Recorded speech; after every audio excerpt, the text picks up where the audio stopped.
Hello, this is Dean Radin, and I'm on Your Superior Self. Hi, I'm Anita Murjani, and this is Your Superior Self. Hello, this is Dr. Raymond Moody, and this is Your Superior Self. Hi, Cultural Creatives. I'm Bruce Lipton, and I'm here to join you with Your Superior Self. This is Paul Selig, and this is Your Superior Self. What's up, everybody? I'm Aubrey Marcus, and this is Your Superior Self.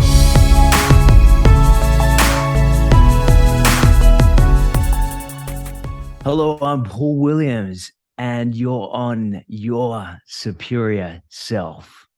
Paul Williams. This is a treat, my man, because I have to tell you, right? So it's no secret that I love QHHT. Like, all my audience members know this. I talk about this, maybe not so much with, society, but my closest friends know how deeply in love I am with that modality.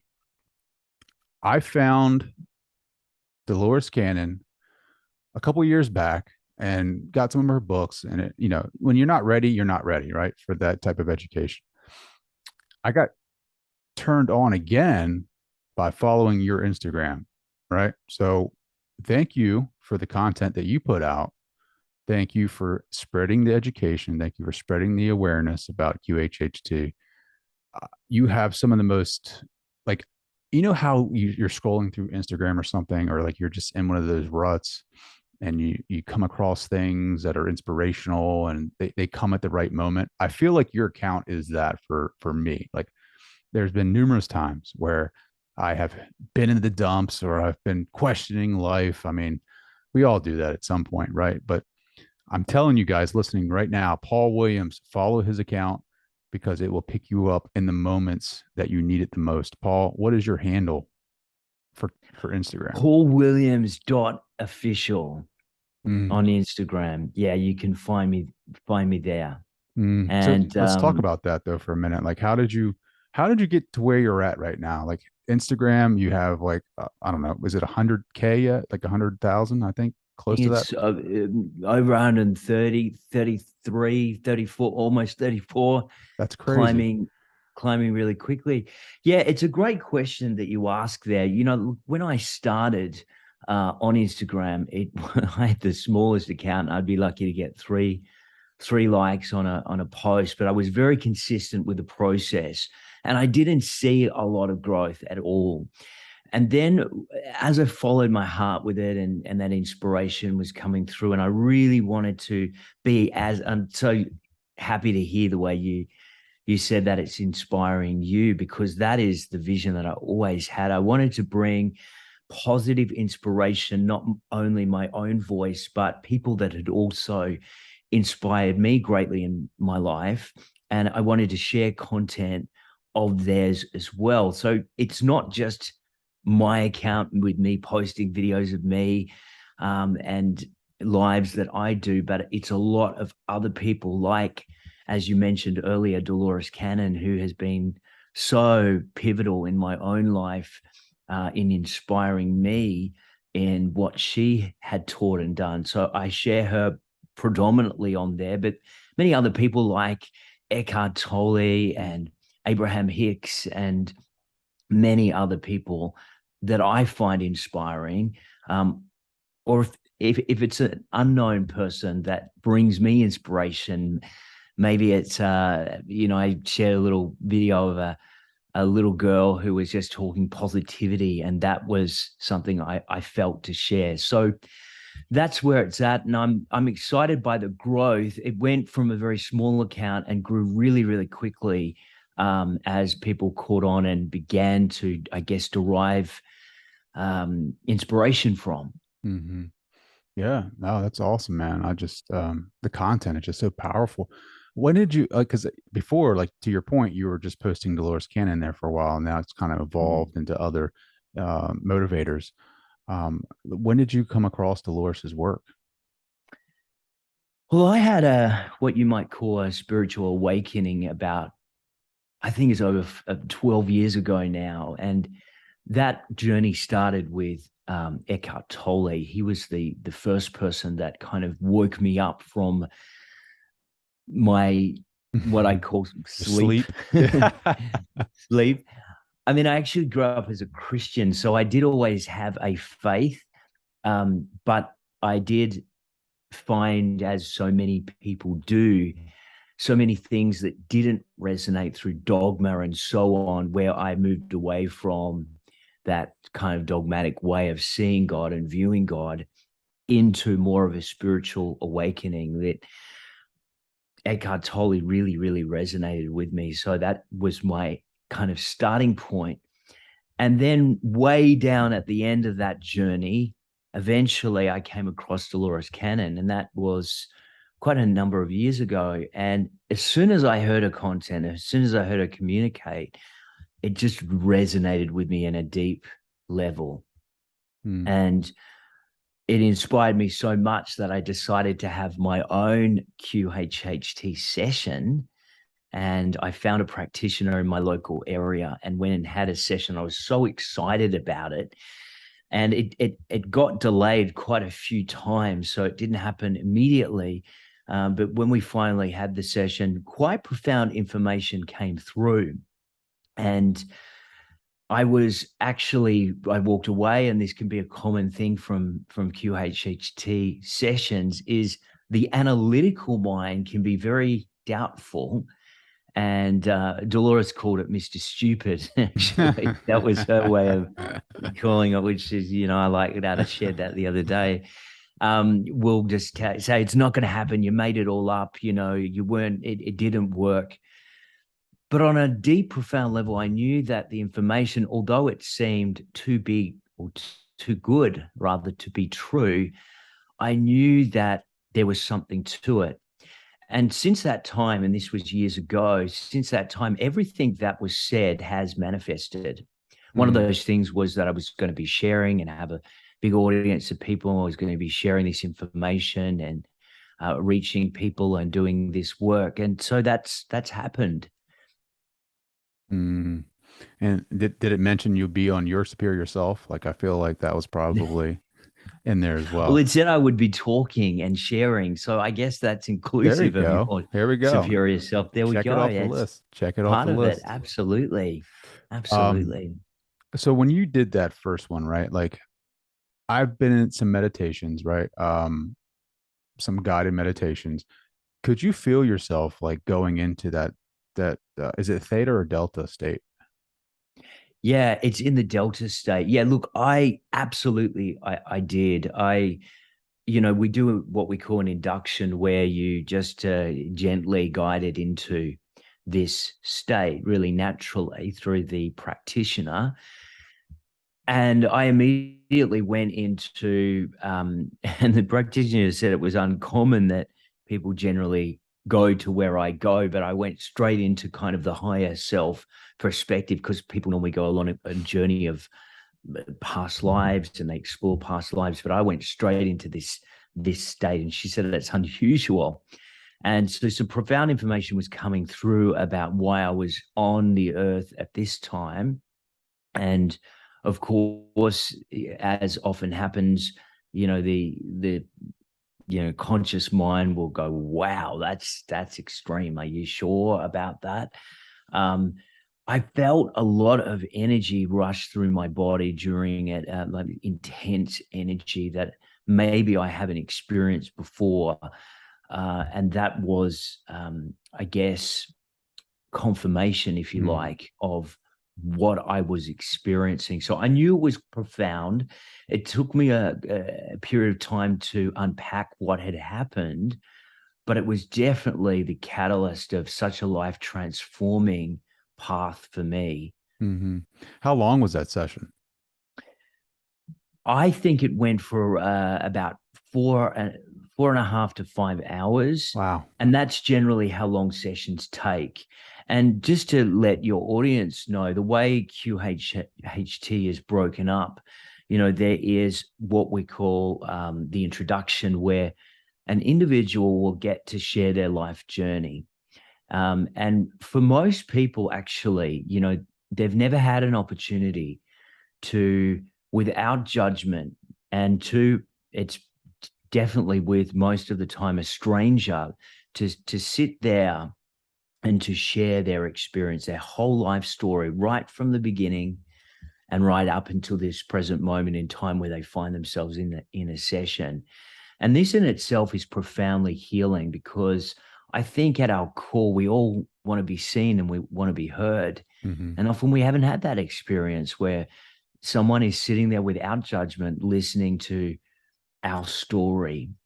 Mm-hmm. So that is how it starts. And then we move, then a practitioner will take the client in to the hypnosis part, which lasts up to a few hours in itself. And then the conclusion will happen where they'll talk and integrate about the experience. So yeah, it does sound like a lot of time, doesn't it? Because Sure. 4 to 5 hours. The way I always say to my clients that I work with, I say, it's half a day to transform your life. How does Ooh. that sound? Does that sound better Sign than me up, it's going to be please. 4 or 5 hours of sitting there? And it's remarkable to me, because not one time have I heard someone say, wow, that felt like a long session. They feel that it moved really, really quickly, and they're surprised because of the energy of it. Mm-hmm. Mm-hmm. Now, were you like, even though you were in the deep state of Delta, right? Like, could you visualize like some of the stuff that was going on, the messages, like your higher self? Could you see any of that coming Yeah, through? absolutely.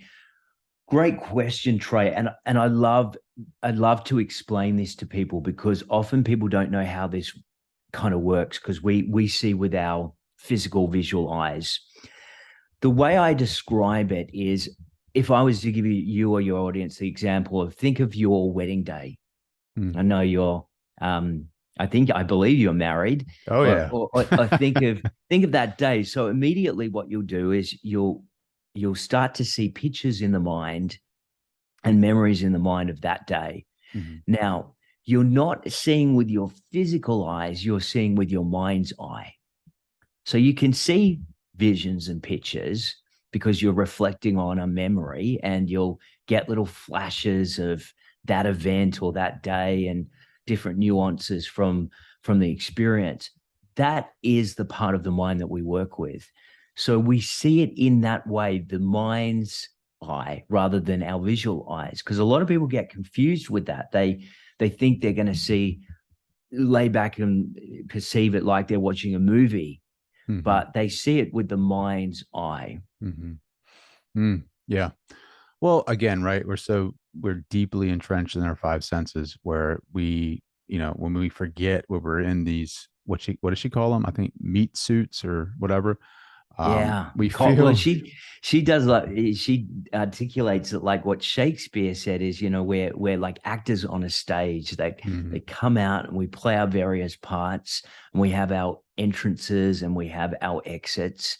And each life we wear a different costume. It might be a male one in one life, and the next it might be a female one, or it could be, I mean, this is going to probably blow some people's minds. Even preceding that, perhaps, is it could be a different life form, or even from a different planet. I see that all the time in people that come to have sessions. Sure. So absolutely. But at our core, beyond the exterior form or the costume, there is a essence. Some call it the higher self or oversoul or spirit. That is who we always are at our deeper level. Mhm. Now, when you had this experience for yourself, right? Did your life immediately change afterwards? And I don't mean Yeah, that. Like, I guess I yeah. should say, not obviously, right? I mean, like perception, or maybe philosophy, or maybe your life. Like, you look back on your life to what you have experienced it up to that point, and had total realization of like what you truly are. Mm. Well, absolutely. I mean, I had already had a spiritual awakening, so I was so open to all of this, and this was just so exciting for me to do. I know some people come into these sessions for various reasons. Some it's to maybe work on trauma, or to work on addiction issues. But mine was a very spiritual reasoning Mhm. to extend on what I had already discovered in my own life. So it was the catalyst for, yes, to answer your question, a lot of change for me. But it happened over a period of time. It wasn't all instantaneous. There was a lot to unpack over time. But I think I got a lot clearer in my way of connecting to what I call the higher self or our higher awareness. And that became easier for me to do. And now those things that have always been there for most of us, we often have suppressed or have not connected to, became something that I was consciously connecting to sort of now on a daily basis. Mm. Mm. I love all of that. And then like after that, how soon after that did you say, I have to be a practitioner? Yeah, it was in a small space of time, because that information didn't actually come out in the session, believe it or not. I didn't say I should be a practitioner here. It was so transformative for me, and I had such a heart to help and work with people, that I saw, in addition to speaking publicly and doing the stuff that had come through in the session, I wanted to be able to work with people one-on-one. And the method and Dolores Cannon's work was just such a part of who I had become at the time, that it was just a natural progression into beginning the training. And I did it all online, and most of the training, I believe, now is all online. They used to do a lot of it in person, but through the pandemic, they moved more to an online model with it. So I think that's wonderful. I discussed that with Julia, Dolores Cannon's daughter, when we had a chat. I think that's a great thing, because it gives more people an opportunity to do it from home while they're working, and they don't have to get to a location, and they can do it at their own pace, which I think is a great thing. Sure. Gives more people an opportunity to spread this and to make this a bigger modality than it is at the moment. Yeah, definitely. I feel like this is the therapy for, the future therapy, right? Like this is, people need to listen to your experience. They need to research it for themselves, and they need to research, Dolores Cannon and her message. I mean, it's fascinating work. I mean, how many patients, I mean, you're level 2, right? Yeah. So how many patients have you, or not patients, excuse me, clients have you had some deep, like just powerful sessions with at this point? Oh, countless, to be honest with you. And it's not common, but I've got a couple of people that I work with on a regular basis. And there are people that have, profoundly, they go into the somnambulistic state, into the deepest state of trance, and the messages are profoundly clear. So we work on a regular basis to, like what Dolores Cannon did, to uncover information. And she liked to say time travel in a way, because she defined herself as the investigator of lost knowledge, of things that humanity had forgotten about from our ancient past. And what I love so much about this, and I had this conversation with someone yesterday, is that when we sometimes do research for some of the information that comes through, although we might not be consciously aware of it, when we do our research, we find out from history that the information matches exactly what happened in history. And that's really exciting, because like I always tell people, the soul has a memory and it never forgets. And that's the part that we work with. And so back in the day when Dolores would do this, there wasn't the internet in those early days, because she wrote over her 45-year career. She would go to libraries and uncover archives and go to books that you had to sign for to get access to. But she would find confirmation of the information that was coming through in those books. She had it tough. Like she had to go to libraries, like to your point, she had to write to historical societies. She had to write to townships. She had to write to I mean, everyone just to get like facts and data and collect it. I mean, it took her 9 years to write her first book or get that published. And then she started her Yeah. own Ozark Mountain publishing company. Mm. Do you foresee yourself writing a book? I mean, with all the data that you've collected? Yeah, I'm working on one at the moment. Yes, What's that? absolutely. Can you let us in on, like, what's that going to be about? Well, it's coming from my sessions, and people I work with on a regular basis, and information that is coming through, particularly about the time that we are in at the moment. And I think a lot of your audience will get a sense that we're in a very special time in human history. And many great people that have inspired me have their own articulation of what we're going through. Eckhart Tolle, and his second book was A New Earth, describes a time in history where there would be a need for human consciousness to evolve if we were going to survive. Interesting enough, Dolores Cannon wrote a book called The Three Waves of Volunteers and the New Earth, where she describes almost the same thing, but goes into a little bit more detail about what she calls as a call that was given out that Earth was in trouble. And this happened years ago in our time frame, prior to the 1950s, when the atomic bomb was released in Hiroshima and Nagasaki. And this was kind of like a big wake-up call where they said, look, Earth's in trouble. We can't intervene from within, but we can intervene from without. And that's sort of this spiritual thing that contractually that we're under, is that they, and many define they as different things. We can get into that a little bit later.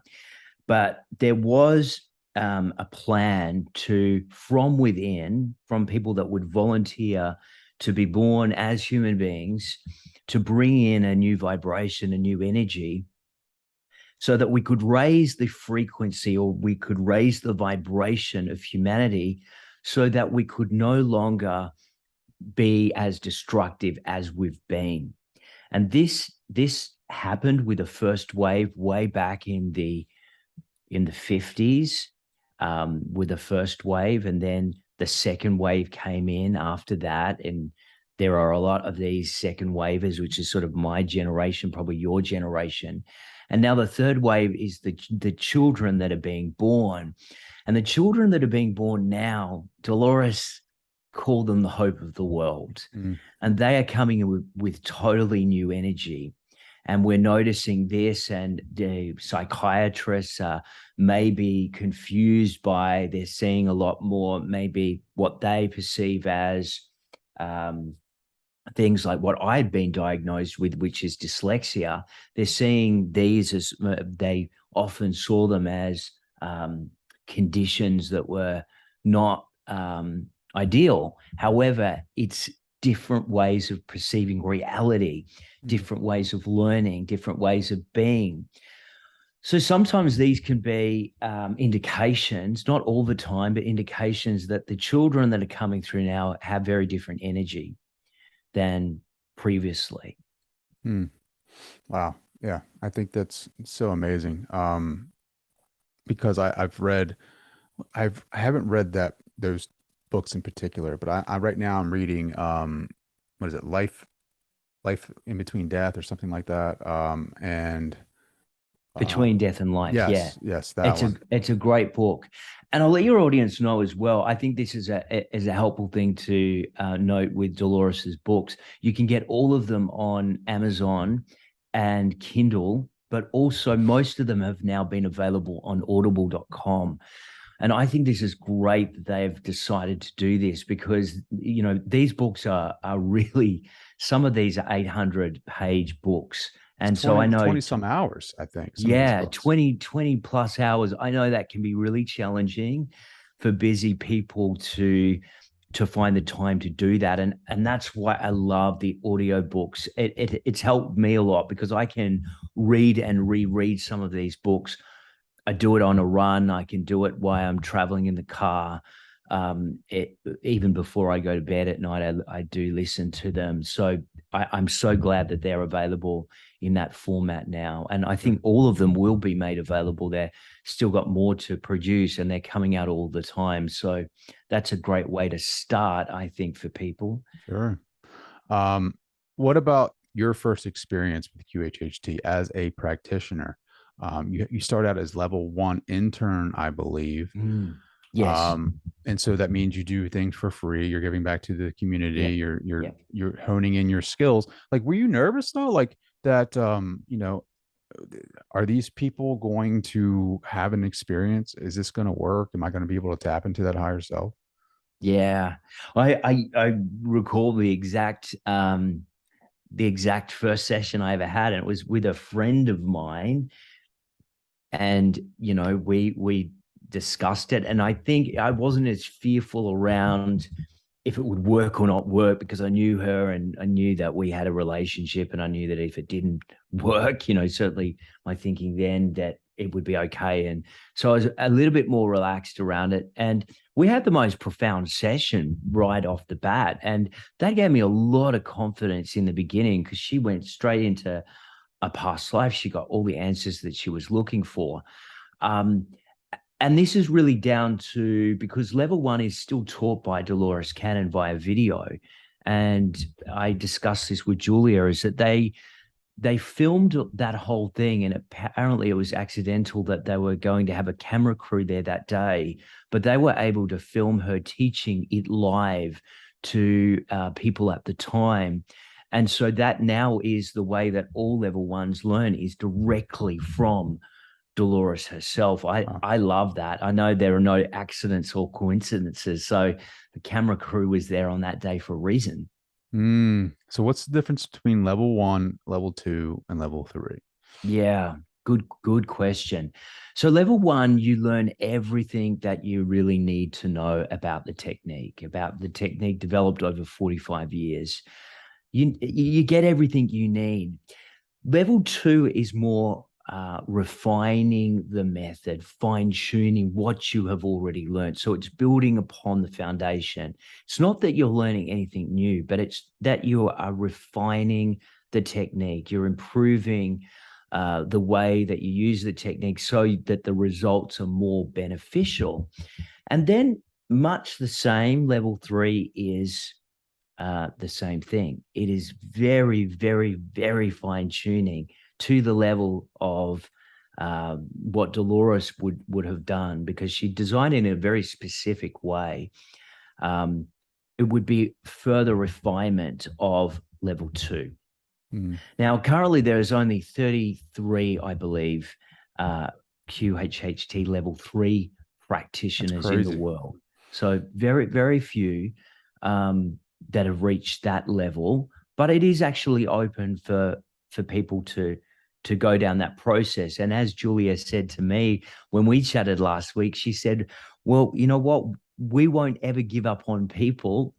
They can give up on us, but we will stay with someone. We will work with someone until they reach that point. So if you are a level 2 practitioner, you are considering it, maybe give that a go, because they will work with you and we'll make sure, as long as you don't give up. I love that message of persistence, and that applies to every area in our life. If we don't give up on what we believe in, if we just stay the course, then in the end, even though it might take longer than we expect, we will get there. Speaking my language, man. Perseverance, man. I need to get that tattooed somewhere. So how close are you to getting your level 3? Well, yeah, they're hopefully I'm working on. I've discussed it. I'm working on at the moment. It's just a matter for me to go through that process and obtain that level. I certainly want to do so, because to refine, I'm one that's always wanting to grow and improve and expand in any area of my life. So because this is such an important part of my work, it's definitely something that I want to do. I want to refine my method. And I'll say as well is that you learn something as a practitioner from every single session that is conducted. And there is no session that I have found, certainly in my work, that is ever the same or even similar, because everyone comes from a unique perspective and everyone has a unique needs. So I could never predict as a practitioner what someone will get out of a session or how they'll respond from first meeting them or conversing with them prior to a session. That is always left up to the higher self. But what I have found, though, regardless of what people's expectations are, people always do get what they need from a session. Talk about the healing that takes place, right? Like we've talked before prior to this interview.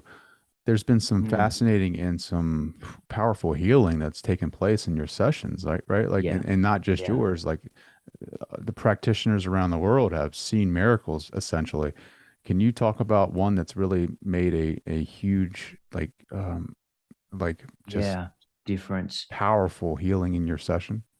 Absolutely. Yeah. But the first one that comes to mind is a woman that I worked with this year. And she came to me actually through social media, and we communicated, and she had expressed to me that she had been given a diagnosis of ovarian cancer, and it was quite, it was at the point of progression within her body that she was terminal, and she had been given 1 month to live.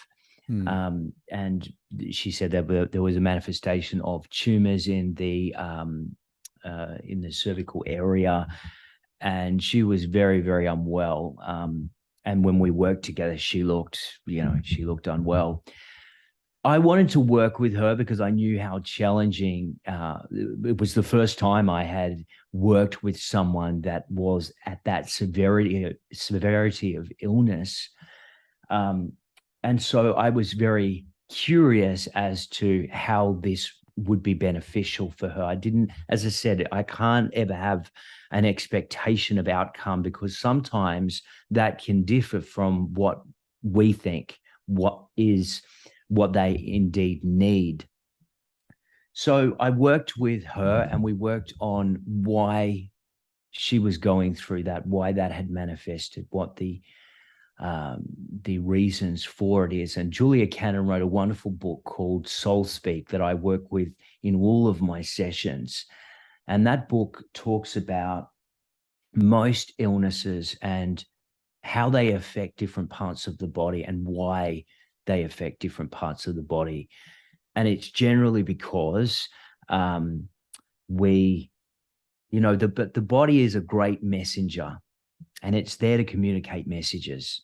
Mm-hmm. So there's a reason that we would manifest particular illnesses in particular areas. And so we obviously explored that. We got to the root of what was causing it for her. And then when it came to the point of the session with asking the higher self if that's something we could heal, the higher self came through very quickly and said, yes, it is something that we can heal. And then after that, asked the question, well, will she live, or will she, succumb to this illness as the doctors have told her? And her higher self very clearly said, no, she wouldn't. Now, we're in regular contact. This has been at least 5 months ago now, and she's doing really, really well. I've asked her to do, often we don't get the medical follow-up, but I actually specifically asked for some documentation from her doctors. So we're conversing with each other, but she's great. She's in high spirits. She's feeling great. She's living. She's very optimistic about the future. And I've expressed wanting to work with her and to share her story as an inspiring one to help other people that maybe have lost hope for themselves. Mm-hmm. For people listening, are you doing the healing? No, and I never do the healing. Although I do healing work in other separate sessions, people come to see me for that. In QHHT, the practitioner does not do the healing. The healing is done by not only the higher self, but what Dolores Cannon defined as them. And to break that down, I mentioned that earlier, them. I'd like to define that because it's a frequent question I get asked when I share Dolores's work to other people. She liked to define it as the oversoul, the higher consciousness. It could be guardian angels. And it could also go up as far as the source itself, what people define as God or the source.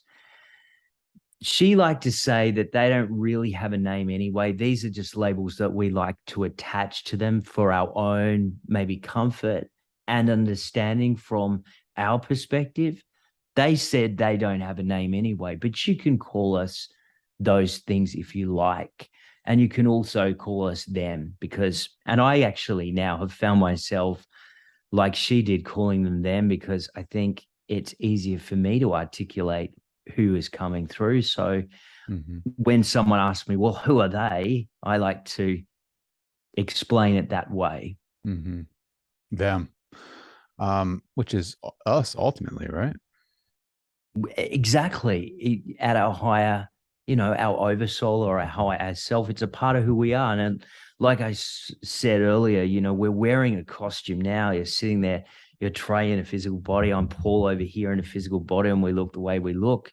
We'll change, obviously, inevitably with time. We'll age, and eventually we'll drop off this costume and probably put on another one somewhere else. But behind that lies this, what I define as spirit or higher self, higher awareness, essence.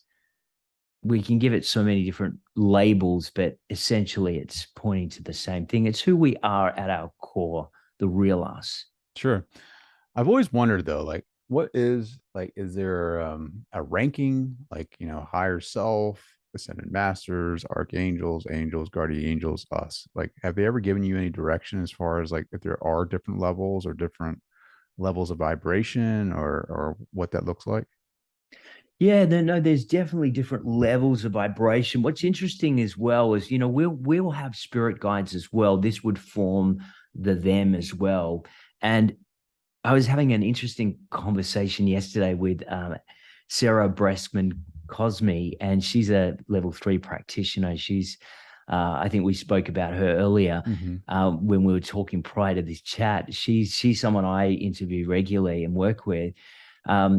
We said in yesterday's conversation is often what they are as spirit guides. We could have been spirit guides before, and then we are having a human experience. So we can change roles and costumes, as Dolores likes to say, all the time. So to answer your question with vibration and energy, I think there is, I think we do raise our vibration. I think we do go into higher states of consciousness. So we will assume higher roles. But we're really all connected to God or source anyway. We're expressions of that. We're like tentacles that come out of that. Or like I always give the analogy of like the sun that has many rays of light that come from it. It's part of the oneness or the totality of the source. Sure. So that's kind of where we find ourselves. So at a higher perspective, we're all connected to that. We're all that oneness at that level. But then I suppose maybe we take on more dominant roles. And yes, Earth is a school that we learn particular lessons for our spiritual and evolutionary growth that we come here to learn, that we come here to choose to learn. We're not being judged by God, by the way, at the end of the life. We do that to ourselves. We judge ourselves, actually, and we, in this life, also do a pretty good job most of the time. Well, would God judge him or herself anyway, right? Like, well, God doesn't have, and this was a big lesson for me to get my head around, because I was raised a Christian, and God was always a man with apparently anatomy, which kind of doesn't make any sense why God would need anatomy. But anyway, he was supposedly a man with a gender. But what I've discovered is God is not male or female. God is source. Dolores always joked, which she'd get a great response to. Well, if God was going to be a gender, he'd probably be more like a woman, because women have more of the creative power as far as they birth, and so that's the thing to get your head around anyway when it comes to God. But to sort of answer your question, my understanding is that God created so that God could learn, and God did that Source did that by expressing out or expanding out into the universe or the cosmos. And maybe science would even define this as the Great Bang, where this energy exploded outwards through time and space and into the cosmos, and then began to create. It started with gases, and then it evolved into something more solidified, and then it became life, and then it became organism, and then from that organism arose an evolution. So this is sort of like the beginning point of how life forms, and then an evolutionary process follows. And that is how I think we have developed as a species. And as a soul, as a shard of light or a shard of the source, we started out very, maybe low down on the evolutionary scale. And with time, and even though time is an illusion, I'm talking in so many different senses, because, we get lost in linear time. But what I've learned with time as well is it's simultaneously, or it's all happening now. So that is something that once again is very hard for the human mind to comprehend, because how could it be happening now when I had yesterday and tomorrow's coming? And sure. So quite convoluted stuff we're talking about. Which I'm reading that book too. I'm trying to put it into the most understandable of language for people to comprehend. Sure. And this is why I do encourage people to read Dolores's books, things like The Convoluted Universe, The Custodians, Between Death and Life, to get, a better understanding of some of these concepts that I'm talking about. Mm-hmm. So yeah, it brings me back to my next point, right? Like there's so many different beliefs out there, right? And a belief can be a powerful thing. Are we God incarnate, or are we aspects of God? I like to say we're the essence of God, and I know with those within the Christian faith get very upset by this statement when you dare proclamate that you are God, and they see this as somewhat cultish or even, I've heard the word satanic used as far as that being wrong. But when, even Jesus himself said, you'll do greater things than I do, and that you are all sons of God. You are seeds of God, you're expressions of God. So the way I define it is that we are a part of that, or like a sunbeam, that strand of light goes out. So it carries within it all of the expression of its origination point. And so that we can know that, and the Bible would describe this in Christianity, and I know that has been changed over many years, that they describe it as the Holy Spirit lives within the self. So we can have the Spirit of God living within us. So that's probably how Christianity would define it. Other spiritual traditions and wisdom traditions would describe it in different language. But the way I have learnt to see it all now, these are just labels of really what is pointing to the same thing. So even if you are as a Christian, you have Christian beliefs, that is your individual understanding. But at its essence, you're still having the same experience, but it's just a different label. Sure. I mean, the Bible says we were created in his image.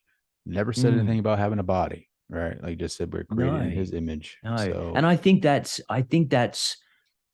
the interpretation for me, at least, of that scripture is that we are created in the image of God spiritually, not Mhm. physically.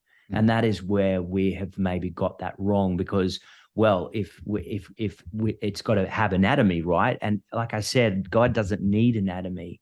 God creates through expression, through creation, through speaking life into existence. The Bible starts out as saying God spoke and it manifested. And actually, that's an important attribute of what we're here to do as well. We're here to speak and to manifest and to solidify. And we do that by our thoughts and our words. I talk a lot about this and the power of creation through first thinking and believing, and then those beliefs and become words that we start to say, and then we create intentionally from a place of belief. It becomes the words and the thoughts become solidified into the projection of our life. Mm. What's the most powerful affirmation that we can say? Mine is, I've been telling people all this, the best is yet to come. That's my Mm. favorite one at the moment, Mm. because then your expectation isn't focused on the past, what may have been in the past, but you're creating in the moment, in the present moment, your intentionality for what your life is to become. And if the best is yet to come, you know that, the best experiences ahead. It Mm. gets you into a place of optimism, expectation. So this is probably my favorite one that I like to use, particularly at the moment. I had this little thing, Trey, like where I said 2022 for me was going to be the best year of my life. I made a video earlier on in the year about that. And so far, it's manifested to be exactly so. So people might want to say that is, 2022 is going to be the best year of my life, or the best is yet to come. Like I said, you might not believe that in the beginning. You might think, I don't believe it. I'm this age. I've seen the best years of my life.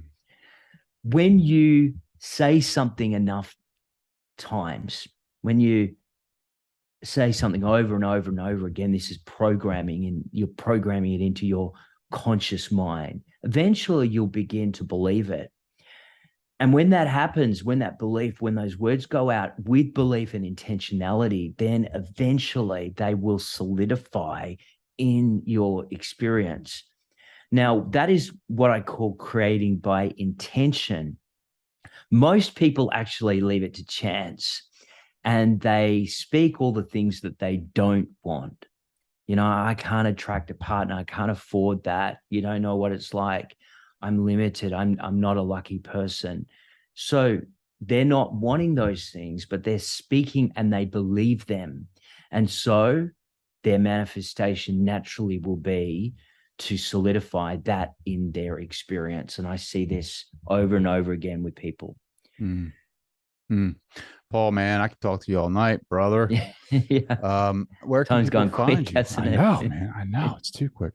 Where can people reach you? I know you said your Instagram handle, but where is there a website or anything like that? Absolutely. Yeah, you could find me at Paul Williams, QHHT.com. You can book a session with me, a healing session, a coaching session. I do reading sessions as well, or a QHHT session. Now, QHHT can only be done in person. So wherever you find yourself, you'll have to find a local practitioner. It's something that is very important to be done in person. It's just something that we can't do online, unfortunately. My other methods I can, but QHHT has to be done in person. But I travel between Melbourne and Sydney here in Australia to do sessions with people one-on-one. And I know that's going to extend into California next year as well. So that's where you can find me. And of course, my Instagram, where I do most of my content, which is paulwilliams.official. Paul, my friend, I can't thank you enough from the bottom of my heart. Thank you. My for coming- pleasure. Come on the show, buddy. I love your energy. It's great to chat with you. I hope you'll come on my channel as well.